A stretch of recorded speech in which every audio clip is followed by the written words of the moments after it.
Lily Parker's feet barely touched the marble floor as she stood at the edge of the towering conference room table, the weight of 100 stairs pressing against her small frame. She wasn't supposed to be here. Children didn't belong in places where billion-dollar deals lived and died in a matter of seconds. Yet, here she was, staring at a room full of executives who had already decided she didn't belong, her heart thundering in her chest.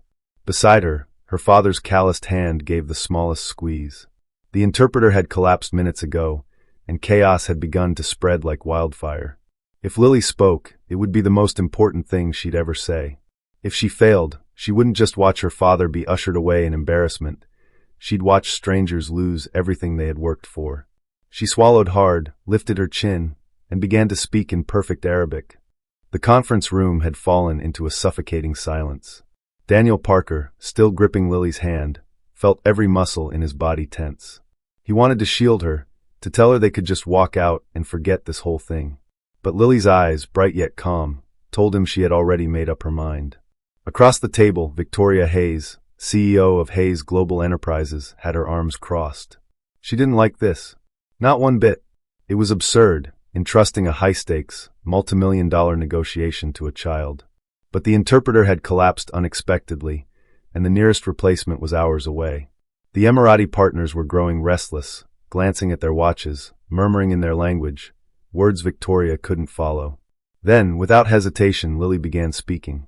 Her voice was steady, her pronunciation flawless, her tone respectful. The investors' expressions shifted almost instantly, confusion giving way to curiosity, then to surprise. One of them even smiled. Daniel watched, torn between pride and fear. He had taught Lily the basics of Arabic years ago, but she had soared far beyond him, absorbing new languages like they were music. Still, this was different. This wasn't a classroom or a friendly conversation. This was a boardroom where one wrong word could break a deal worth $50 million. Victoria leaned forward slightly, trying to mask her astonishment. "Where did she learn this?" she whispered to Daniel, her tone sharp but her eyes never leaving Lily. Daniel kept his voice low. "She loves languages. Picks them up like breathing." Lily translated flawlessly, her small hands resting gently on the table, her gaze shifting between each speaker. She didn't just translate words, she carried tone, emotion, and respect in every phrase. When one of the investors made a light-hearted remark, Lily's lips curved into a shy smile before she relayed the joke in English, earning a ripple of relieved laughter from the tense executives. Victoria sat back, silently calculating. She hated to admit it, but the girl was saving the meeting. For now. After what felt like an eternity, the final terms were agreed upon. Pens were lifted, contracts signed, and handshakes exchanged. Lily stepped back, letting out a breath she didn't know she'd been holding.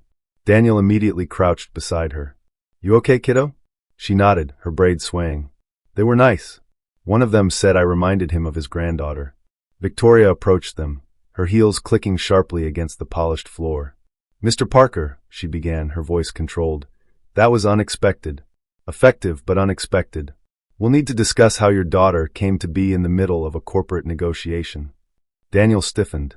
She just wanted to help. Victoria's gaze shifted to Lily, and for a fraction of a second, something softened in her expression before the steel returned. "Regardless, this is a professional environment. Children aren't." She cut herself off when she noticed Lily's tired but proud smile. "We'll talk later." Daniel took Lily's hand, ready to leave. But before they reached the door, one of the Emirati partners approached. He knelt slightly to meet Lily's height, speaking warmly in Arabic. She giggled and replied before he handed her a small, ornate pen as a token of thanks. Victoria watched the exchange from a distance. She couldn't shake the image of the girl standing fearlessly at the head of the table, bridging worlds with nothing but words. But she also couldn't ignore the nagging question. What were they really doing here? As Daniel and Lily stepped into the elevator, Daniel felt his phone vibrate. A text from an unknown number appeared. "That little girl of yours is all over the internet right now." The elevator hummed softly as it descended, the golden pen still warm in Lily's small hands. Daniel kept his arm around her shoulders, his mind racing. If what the text said was true, that she was all over the internet, then their lives had just been shoved into a spotlight they never asked for. When the doors opened to the lobby, the change was immediate. Security guards, receptionists, and even a few lingering employees stared at them as though they were walking headlines. Some smiled, Others whispered behind cupped hands. Daniel quickened his pace, wanting nothing more than to get his daughter outside, away from the watchful eyes. "Dad," Lily whispered, tugging on his sleeve, "why are they all looking at us like that?" Daniel forced a smile. "Because you did something amazing, kiddo." But deep down, his stomach was tight with unease. By the time they reached the sidewalk, Daniel's phone buzzed again, this time with links. He tapped one, and there it was, a shaky but clear video of Lily standing in the conference room, speaking flawless Arabic. The clip had been uploaded less than an hour ago, and already had hundreds of thousands of views. The caption read, "Meet the 8-year-old who saved a $50 million deal." Daniel's heart sank. He knew how quickly viral stories could spiral, especially ones involving children. Upstairs, in her glass-walled office, Victoria Hayes was watching the same video. She sat behind her immaculate desk, the Seattle skyline stretching out behind her. The clip looped again and again on her screen. The girl's confidence, her poise, it was remarkable. But remarkable wasn't always safe. Victoria's assistant, a tall, brisk woman named Erica, stepped in with a tablet. "The media's calling. Everyone wants to know who she is. Some outlets are already asking for interviews." Victoria frowned. "No, absolutely not. We're not turning this into a circus. But the publicity." "I said no." Victoria's tone left no room for argument. She swiveled in her chair, staring out at the distant waters of Puget Sound. Publicity was a double-edged sword, and she knew it. Once a story took off, you lost control of it, and of the people in it. She thought of the man, Daniel Parker. His protectiveness had been obvious. She doubted he'd welcome the kind of attention that was already brewing online. Daniel's fears proved right within hours. By the time he got Lily home, reporters were parked near their small house. Cameras flashed as they stepped from the car, voices calling out, "Lily, can we talk to you?" "Mr. Parker, how long has your daughter been speaking Arabic? Does she know other languages too?" Daniel kept his head down, ushering Lily inside without a word. He locked the door, then knelt to face her. "From now on, if anyone asks, you don't answer. Not unless I say it's okay. Got it?" Lily nodded, but her brow furrowed. "Did I do something wrong?" He pulled her into a hug. "No, baby. You did everything right. That's the problem." The next morning, Daniel's phone rang. It was Victoria. "Mr. Parker, we need to talk," she said, her voice measured. "Not here. My office, tomorrow morning. And bring Lily." Daniel bristled. "If this is about that video, it's about more than that. Trust me, I wouldn't be calling if it weren't important." He hesitated, then agreed. After hanging up, he sat at the kitchen table, rubbing his temples. He wasn't sure what Victoria Hayes wanted, but he knew one thing. He had to protect his daughter, no matter what strings she was planning to pull. The following day, Daniel walked into Hayes Global with Lily at his side. Cameras flashed from the street, and even inside the building, people craned their necks to catch a glimpse of the girl from the video. Victoria was waiting in the conference room, not the massive one from the deal, but a smaller, more private space. She rose as they entered, offering a polite nod. "Mr. Parker." "Lily." Daniel didn't sit immediately. "You said this was important." Victoria gestured to the chairs. "It is. I'll get straight to the point. That video is everywhere. You can't stop it now. But what we can do is manage it. Control the narrative before it controls you." Daniel's jaw tightened. "She's a child, not a press release." Victoria met his gaze evenly. "I know, which is why I'm offering to help. I have a media team that can shut down most of the noise, filter requests, and make sure she's not exploited." Daniel hesitated. He didn't like Victoria's world, the glossy surfaces, the calculated words. But he couldn't deny she was offering resources he didn't have. Before he could answer, Lily spoke quietly. "I don't want to be famous. I just wanted to help." For the first time since they'd met, Victoria's expression softened completely. She turned to Lily. "I know. And that's what makes what you did even more extraordinary." By the time they left, nothing had been decided, but something had shifted. Victoria wasn't just the intimidating CEO anymore. There was a flicker of something human in her, something Daniel wasn't sure he could trust, but couldn't ignore either. And somewhere deep down, Victoria knew this wasn't the last time their lives would collide. Daniel didn't sleep much that night. Even after tucking Lily in and double-checking the locks, his mind kept circling back to Victoria Hayes. He couldn't decide if she was genuinely trying to help or if she just saw his daughter as a corporate asset, a way to polish her company's image. By morning, his jaw was sore from clenching it in his sleep. He poured himself coffee, watching Lily sit at the table with her cereal, humming quietly as she tapped a pencil against her notebook. She was sketching Arabic letters, the way she sometimes did when she wanted to relax. "You ready for school?" he asked. She nodded, not looking up. "Do you think Ms. Hayes likes me?" Daniel hesitated. "I think she's interested in you. But not everyone you meet will be your friend, Lily. Sometimes people have other reasons for being nice." Lily glanced at him then, her eyes holding a kind of wisdom far beyond her years. "I know, Dad. But sometimes people surprise you." Daniel smiled faintly. "Maybe." Later that afternoon, Daniel received an email from Victoria's assistant asking him to meet her again, this time without Lily. Against his better judgment, he agreed. The second he stepped into her office, he could feel the difference. This wasn't the guarded, formal setting of their first meeting. Victoria had removed her blazer, her hair slightly looser than before. Still polished, but softer somehow. "Mr. Parker," she began, standing by the window, "I want to be transparent with you. When I first saw Lily in that room, I thought it was reckless. I was ready to shut it down immediately." Daniel crossed his arms. "And now, she said slowly, "I realize she may have saved the deal. I'm not here to exploit her, but I do think she's remarkable. And remarkable things tend to draw attention, wanted or not." He didn't respond. Victoria walked back to her desk, resting her hands on the polished surface. "Look, I know you don't trust me. You have every reason not to. But I also know what happens when the public gets a hold of a story like this. They won't stop. They'll dig. And once something is out there, you can't take it back." Daniel's voice was steady, but his knuckles whitened. "You're talking like you've been through it before." A shadow crossed her face, but she didn't look away. "I have." She sat down, leaning back in her chair. "Years ago, someone I trusted sold a private story about me to the press.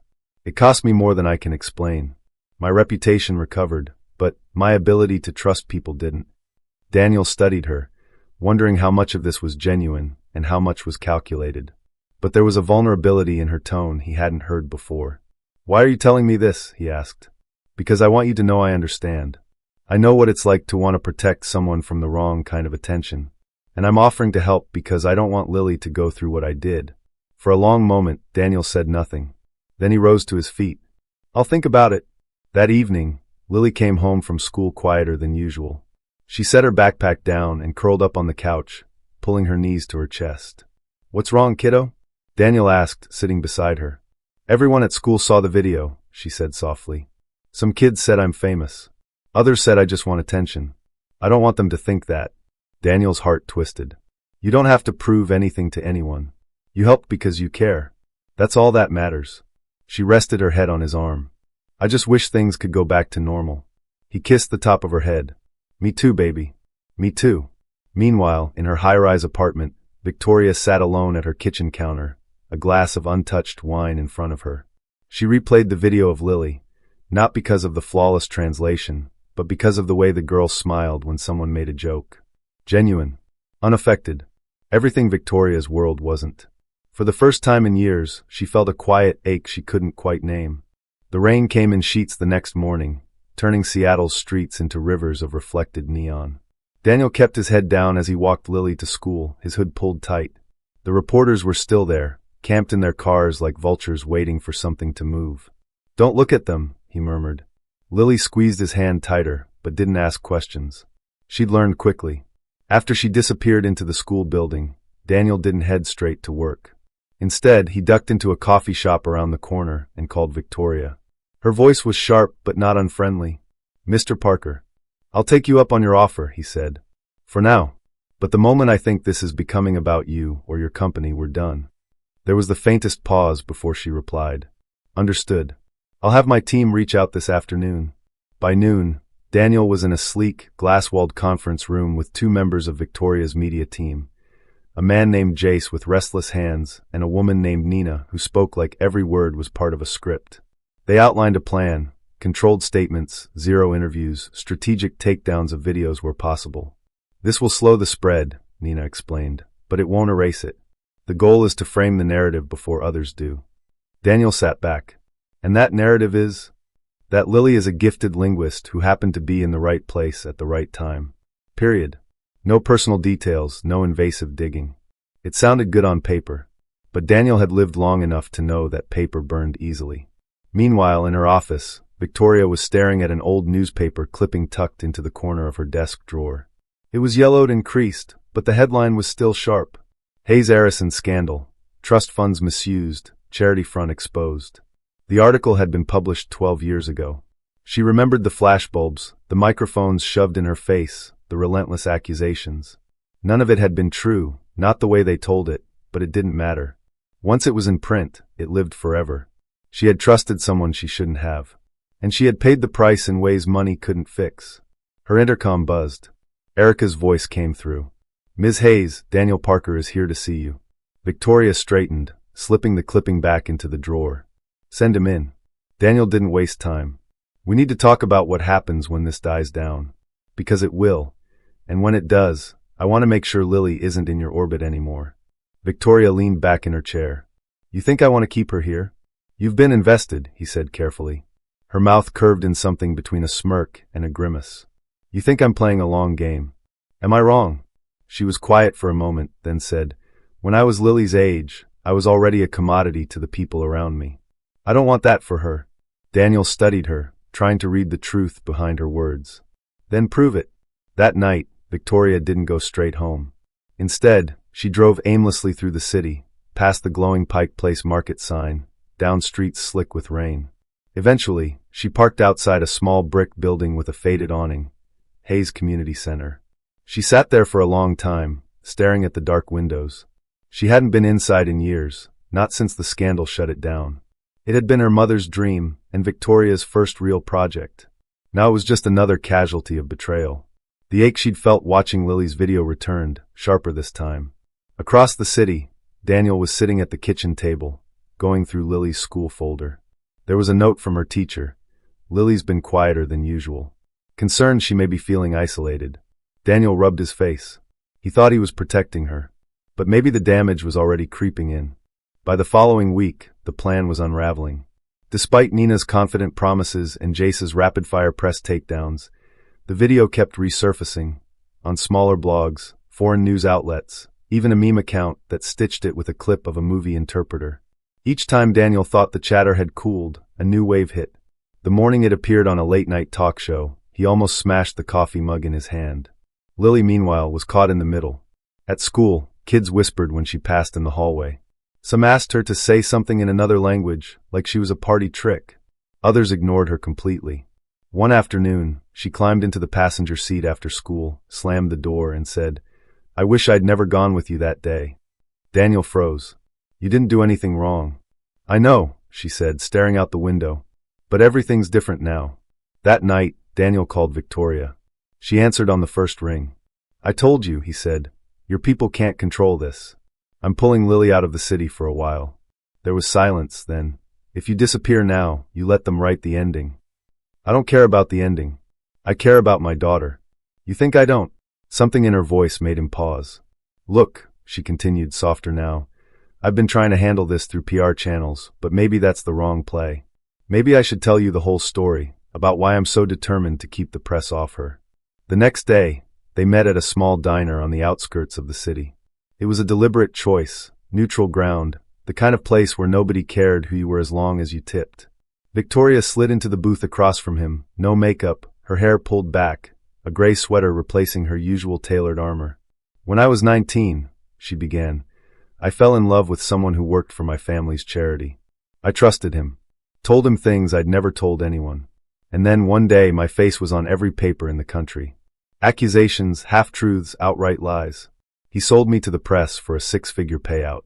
She sipped her coffee, eyes fixed on the Formica table. It didn't matter that none of it held up. The damage was done. The charity shut down. My mother's reputation crumbled. And every single interview I've given since has been an uphill climb to look human again. Daniel sat back, absorbing it. "So this isn't just about Lily. It's about you, too." Her eyes met his. "I know I can't erase what's already out there about her, but I can stop it from becoming something that haunts her for the rest of her life. If you'll let me." Later that evening, Daniel found himself replaying the conversation while washing dishes. For the first time, he wondered if maybe, just maybe, Victoria wasn't the enemy.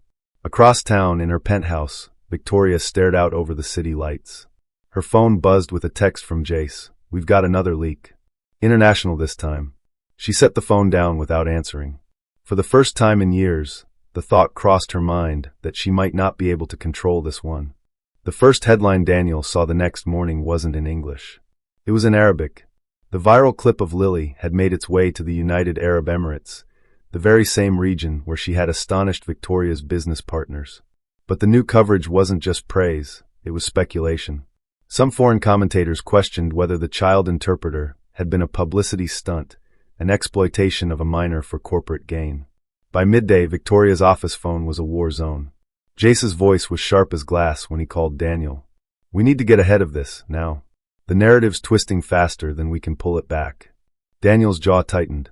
I told you this would happen. And now Lily's name is in places she doesn't even know exist. That afternoon, Victoria arrived unannounced at Daniel's apartment. She didn't have an entourage, just a single file folder tucked under her arm. I can't fix this alone, she said before he could even speak. The international coverage changes the stakes. If we don't act together, the story will run wild, and she'll be defined by a moment she didn't choose. Daniel crossed his arms. And what does acting together look like to you? More PR spins? More half-truths? No, Victoria said, her voice steadier than he expected. It means telling the truth, her truth, before someone else twists it beyond recognition. They sat at his kitchen table, the folder between them. Inside were translations of the foreign articles, screenshots of social media posts, and a proposed joint statement. She's not a marketing tool, Daniel said, flipping through the papers. I know, Victoria replied. That's why we'll make it clear she was there by chance, not design. That her role was an act of kindness, not corporate strategy. We control the narrative by making it human. And if they don't buy it? Her expression hardened. Then I'll burn every bridge I need to in order to protect her. 2 days later, they sat side by side in a small studio, a camera pointed at them. No teleprompter. No makeup crew. Just the two of them and a producer who promised to release the full uncut interview. Daniel spoke first, recounting the events of that day. How he had brought Lily to the office out of necessity, how the interpreter's illness had forced an impossible situation, and how his daughter had stepped in without hesitation. Victoria followed, her voice deliberate. I have spent my life in boardrooms and on stages, but I have rarely seen an act of courage so pure. Lily's actions were not rehearsed. They were not orchestrated. They were an instinctive act of connection, and they saved a partnership that could have collapsed. When the interview aired, it landed like a stone in a still pond. Some viewers softened. Others stayed cynical. But the worst of the frenzy began to fade. For the first time in weeks, Daniel noticed Lily laughing in the kitchen again, just for a moment, while trying to teach him a word in Mandarin. Later that night, his phone buzzed with a text from Victoria. Thank you for trusting me. Daniel stared at it for a long time before replying. Don't make me regret it. Across the city, Victoria closed her laptop and exhaled slowly. For once, she didn't feel like she was spinning the truth. For once, she felt like she had actually protected someone instead of just their image. It was a strange, fragile feeling, one she didn't want to let go. 3 weeks after the interview, things had finally begun to feel almost normal again. The online storm had quieted. The tabloids had found new distractions. Daniel allowed himself to believe, for the first time, that Lily's life might return to the simple rhythm she knew before that day in the boardroom. Then the email arrived. It came from a global nonprofit specializing in cross-cultural education. They had seen Lily's clip and the uncut interview. They wanted to fly her to Geneva to speak, alongside world leaders, about the importance of language as a bridge between cultures. Daniel read the invitation twice before sitting down heavily at the kitchen table. It was the kind of opportunity most adults would never see, let alone an 8-year-old. But the idea of putting her back under a global spotlight turned his stomach. Lily, of course, was thrilled. Geneva? That's in Switzerland, right? I could speak French there. Her eyes sparkled. Daniel tried to smile. Yes, but it's also a lot of cameras. A lot of people asking questions. But they want me to talk about kindness. That's not scary, she said, tilting her head. You always say I should use my words to help. He had no answer for that. When Victoria heard about the offer, she surprised him. She didn't push, didn't strategize, didn't bring up how good it would look. Instead, she asked one question. What does Lily want? She says she wants to go, Daniel replied cautiously. Victoria nodded. Then the question is, can we make it safe for her to want that? Daniel hesitated. Safe doesn't just mean security guards. It means making sure she's not turned into a product again. I know, Victoria said quietly. I won't let that happen. Not this time. The next week was a blur of preparation. Passport checks, security briefings, careful negotiations with the nonprofit. Victoria insisted on accompanying them, not as a CEO, but as someone Lily trusted. On the plane, Lily sat by the window, practicing phrases in French and Arabic, her legs swinging in excitement. Daniel watched her, torn between pride and fear. Victoria caught his eye across the aisle. She's ready, she said softly. I'm not, Daniel admitted. You don't have to be, she replied.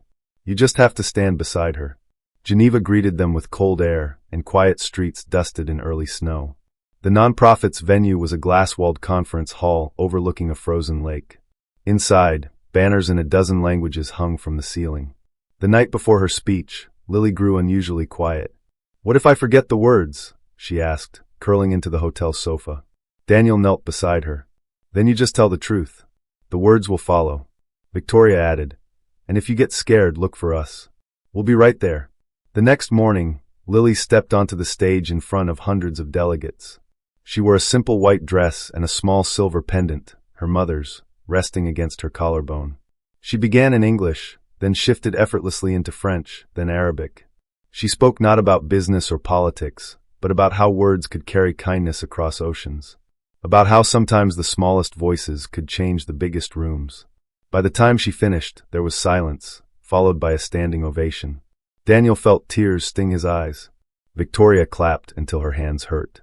For the first time, it didn't feel like Lily was being pushed into the spotlight. It felt like she had claimed it for herself. The flight home from Geneva felt different. There was no lingering tension in the air, no anxious glances toward strangers with phones, no unspoken questions about whether they had made a mistake. Lily sat between Daniel and Victoria, leaning her head first on one shoulder, then the other, humming softly to herself. Her silver pendant glinted in the cabin light. When the plane touched down, she stretched her arms with a yawn. Do we go home now? Yes, Daniel said. Home. He felt the word land heavier than usual. The first night back, Victoria came over for dinner. She brought groceries and, against Daniel's protests, insisted on cooking. It was a simple meal, roasted chicken, mashed potatoes, and vegetables. But it was the first time Daniel could remember sitting at his own table and feeling complete. Halfway through the meal, Lily spoke up. Can we do this every week? Daniel chuckled. Dinner? No, she said seriously, being like this. All together. Victoria paused, her fork in midair. Then she put it down. I'd like that too. In the weeks that followed, the three of them began a quiet tradition. Sundays became their day. No corporate meetings, no media calls, no travel. Just slow mornings, shared cooking, walks in the park, and evenings with board games scattered across the coffee table. Sometimes Victoria would tell stories about her childhood, the good and the bad, and Daniel noticed how Lily listened without judgment. Other times, Lily would teach them new phrases she'd learned, turning the living room into an impromptu language class. Daniel realized something. The distance between their worlds wasn't gone. It had simply stopped mattering. One snowy Sunday in late January, they visited a local community center where Lily had started volunteering as a translator for immigrant families. Daniel watched her kneel beside a shy boy who had just arrived from Syria, patiently explaining in Arabic how to find his classroom. Victoria stood beside Daniel, her hands in her coat pockets. She's remarkable, she said quietly. She's just herself, Daniel replied. That's the part one never want her to lose. Victoria turned to him, her expression warm. She won't. Not with you as her father. And you, Daniel said before he could stop himself, as whatever you've become to us. She smiled, not asking for a label. That evening, they returned to Daniel's small apartment, where Lily was already setting the table for tea. She hummed the same tune she'd sung on the plane. Victoria poured the tea, Daniel handed out mugs, and Lily lifted hers in a small toast. To family, she said. Neither of them corrected her. The snow kept falling outside, but inside the air was warm, not from the heater but from something deeper. Something built not on wealth or titles, but on trust, compassion, and the unshakable knowledge that they had chosen each other. And for the first time in a long time, Daniel felt no fear about the future, only gratitude for the present.